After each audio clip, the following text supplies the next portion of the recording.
வணக்கம் friends, welcome to ஹோம்காlattaa recipes and crafts. இன்னைக்கு நம்ம பொட்லம் பிரியாணி எப்படி செய்யுதுன்னு பார்க்க போகிறோம். நான் இன்னைக்கு சிக்கன் வச்சு செஞ்சு காமிச்சிருக்கேன். ரொம்பவே டேஸ்டியாக வந்துச்சு ரெசிபி. அந்த பனானா லீஃபோட ஃப்ளேவர்ஸ்லாம் இறங்கி ரொம்பவே வாசமாக டேஸ்டியாகவும் இருந்துச்சு. பார்க்கவே எம்மியாக இருக்குல்ல. வாங்க டைம் வேஸ்ட் பண்ணாமல் எப்படி செய்யுதுன்னு பார்த்துடலாம். அதுக்கு ஃபஸ்ட்டு நான் சிக்கனை மேரினேட் பண்ண போகிறேன். அதுக்கு 1 டீஸ்பூன் அளவு தனியாத்தூள், 1 டீஸ்பூன் மிளகுத்தூள், ஒரு 1.5 டீஸ்பூன் தனி மிளகாய் தூள், கொஞ்சமாக மஞ்சள் தூள், தேவைக்கேற்ப உப்பு, இது எல்லாத்தையும் எடுத்திருக்கேன். அதில் ஒரு 250 கிராம் அளவு உள்ள போன்லெஸ் சிக்கனை நான் எடுத்திருக்கேன். இதுக்கு நீங்கள் போன் உள்ள சிக்கனும் எடுத்துருக்கலாம். நான் வந்துட்டு போன்லெஸ் இருக்கிறதுனால நான் அதை ஆட் பண்ணியிருக்கேன். இது எல்லாத்தையும் நல்லா பெரட்டிட்டு ஒரு அரை மணி நேரம் ஊற வச்சுக்கலாம். சிக்கன் நல்லா மேரினேட் ஆன உடனே இதுலேயே 1 டேபிள் ஸ்பூன் அளவு நான் எண்ணெய் ஊற்றி இதை வந்துட்டு வறுத்து எடுக்க போகிறேன். மீடியம் ஃப்ளேமில் வச்சு வறுத்துக்கோங்க. நல்லா ரோஸ்ட் ஆகிற மாதிரி பார்த்துக்கோங்க சிக்கனை. சிக்கன் எல்லாம் வறுத்து ரெடி ஆகிற வரைக்கும் நம்ம மசாலா செய்ய ஆரம்பிச்சிடலாம். அதுக்கு ஒரு பேனில் 1 டேபிள் ஸ்பூன் அளவு எண்ணெய் ஊற்றிக்கோங்க. நான் 3 டேபிள் ஸ்பூன் எண்ணெய் ஊற்றிருக்கேன். இப்போ நம்ம வந்துட்டு ஆனியனை வந்துட்டு ஃப்ரை பண்ணி எடுக்க போகிறோம். அதுக்காக நான் ஒரு பெரிய மீடியம் சைஸ் வெங்காயத்தை மெலிசாக கட் பண்ணி ஆட் பண்ணியிருக்கேன். எல்லாமே ஒரே சைஸாக இருக்கிற மாதிரி கட் பண்ணிக்கோங்க. அப்போ தான் வறுத்து எடுக்கும் போது எல்லாம் ஈவனான கலரில் வரும். நமக்கு கோல்டன் ப்ரௌன் ஆகிற வரைக்கும் வறுத்துக்கோங்க. இந்த மாதிரி கோல்டன் ப்ரௌனாக ஆன உடனே இதை வந்துட்டு எண்ணெயில் லைட்டாக வடிகட்டிட்டு இதை வெளியே எடுத்துடலாம். இப்போது அதே பேன்லேயே நான் 2 மீடியம் சைஸ் வெங்காயத்தை கட் பண்ணி இதில் ஆட் பண்ணியிருக்கேன். வெங்காயம் நல்லா வதங்கிட்டே இருக்கட்டும். வெங்காயம் இந்த மாதிரி நல்லா சாஃப்டானோடனே இதில் 1 டேபிள் ஸ்பூன் அளவு இஞ்சி பூண்டு விழுது இதில் சேர்த்துக்கோங்க. இஞ்சி பூண்டு விழுதோட பச்சை வாசனை போகிற வரைக்கும் வதக்கிக்கணும். அந்த கேப்பில் நம்ம வந்துட்டு தக்காளி அரைச்சி இப்போ எடுத்துக்க போகிறோம். இந்த மாதிரி 2 மீடியம் சைஸ் தக்காளியை எடுத்திருக்கேன். இதை வந்துட்டு சின்னதாக கட் பண்ணி மிக்ஸி ஜாரில் மாற்றி நல்லா மையாக அரைச்சி எடுத்துக்கோங்க.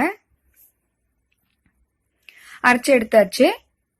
இப்போ நம்ம அந்த ஆனியனோட சேர்த்துடலாம். தக்காளி நல்லா சுருண்டி வர வரைக்கும் வதக்கிக்கணும். அடி பிடிக்காம பார்த்துக்கோங்க. ஸ்டவ்வை வந்துட்டு மீடியம் ஃப்ளேமில் வச்சுக்கோங்க.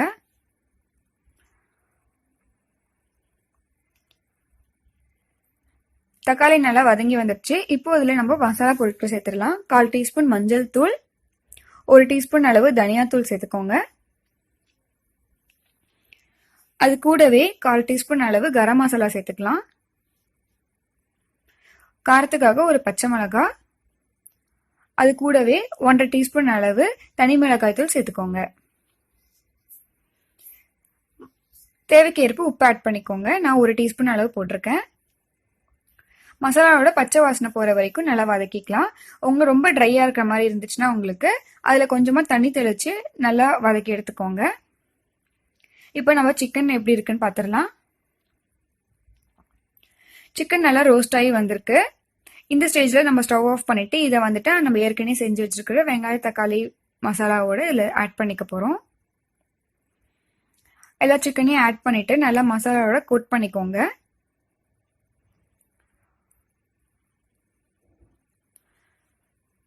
கொஞ்சம் லோ ஃப்ளேமில் வச்சுக்கோங்க. அப்போ தான் வந்துட்டு அந்த மசாலா வந்துட்டு சிக்கனில் இறங்கி நல்லா டேஸ்ட்டாக இருக்கும். இப்போ நல்லா ஃப்ரை பண்ணியாச்சு கொஞ்ச நேரம். இப்போ இதில் நம்ம கட் பண்ணி வச்சிருக்கிற கொத்தமல்லி தழையை இதில் ஆட் பண்ணிக்க போகிறோம். அது கூடவே கட் பண்ணி வச்சிருக்கிற புதினா தழையும் சேர்த்துக்கோங்க. கொஞ்சம் காரத்தெல்லாம் பேலன்ஸ் பண்ணுறதுக்காக இதில் ஒரு அரை எலுமிச்சை பழத்தை நல்லா பிழிஞ்சு விட்டுக்க போகிறேன் நான்.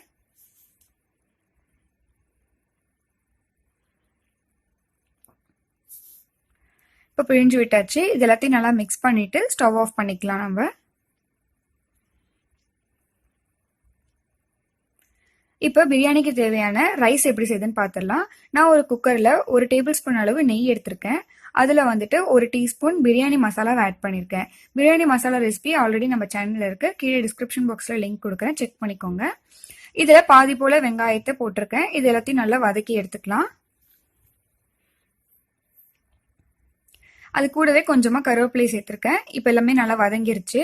இப்போ இதில் வந்துட்டு ஒரு 300 கிராம் அளவுள்ள சீரக சம்பா அரிசியை நான் கழுவிட்டு ஒரு 1/2 அன் ஹவர் ஊற வச்சுருந்தேன். அதை வந்துட்டு இதில் சேர்த்துக்கிறேன் நான்.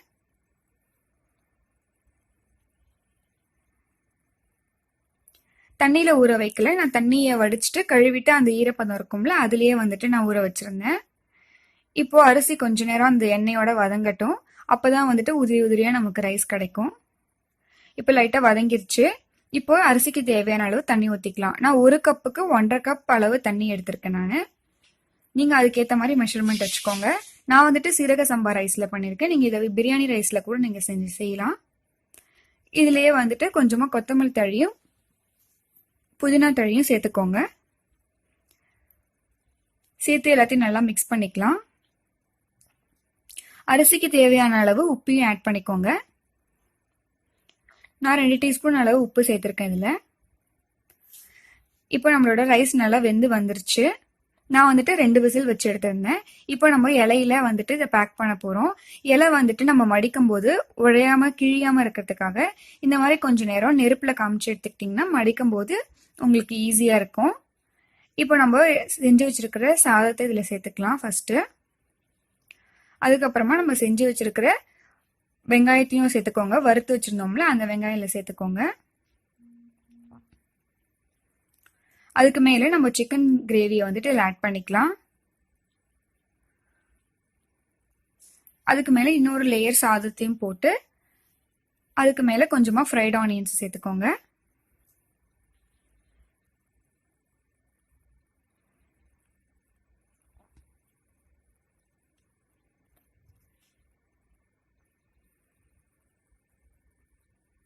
இந்த இலையில வச்சு செய்யும் போது நல்லா அந்த இலையோட வாசமும் நம்மளுக்கு சூப்பராக இருக்கும். நல்லா சிக்கன்லாம் வெந்து சூப்பராக எல்லாமே ஒன்றா சேர்ந்து வந்திருக்கும். நல்லா இருக்கும். கண்டிப்பாக ட்ரை பண்ணி பாருங்கள் இந்த ரெசிபியை. லாஸ்ட்டாக கொஞ்சமாக ஃப்ரைட் ஆனியன்ஸ் போட்டுட்டு அதில் கொஞ்சமாக நெய் விட்டுக்கலாம் மேலே.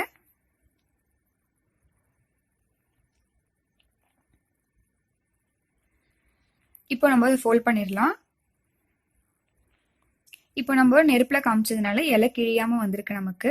இதுக்காக தான் நம்ம வந்துட்டு நெருப்பில் காமிச்சு எடுத்துக்கணும்.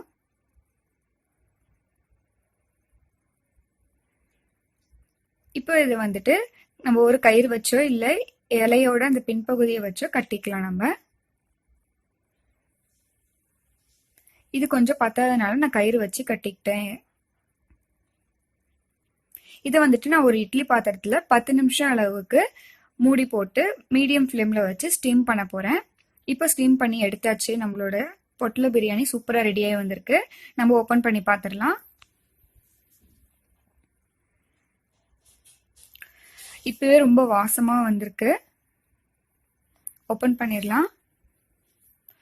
வாவ், சூப்பராக ரெடியாகி வந்துடுச்சுங்க. கண்டிப்பாக இந்த ரெசிபியை ட்ரை பண்ணி பாருங்கள். ட்ரை பண்ணிவிட்டு எப்படி இருந்துச்சுன்னு மறக்காமல் கீழே கமெண்ட்டில் சொல்லுங்கள்.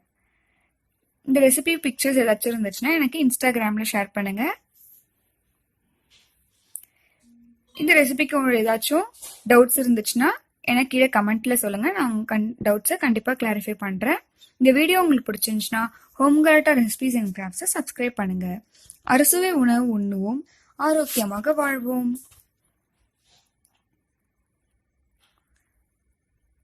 இது கூட ரைத்தாவோ எக்கோ வச்சு நீங்கள் சர்வ் பண்ணிங்கன்னா ரொம்ப சூப்பராக இருக்கும். Thank you.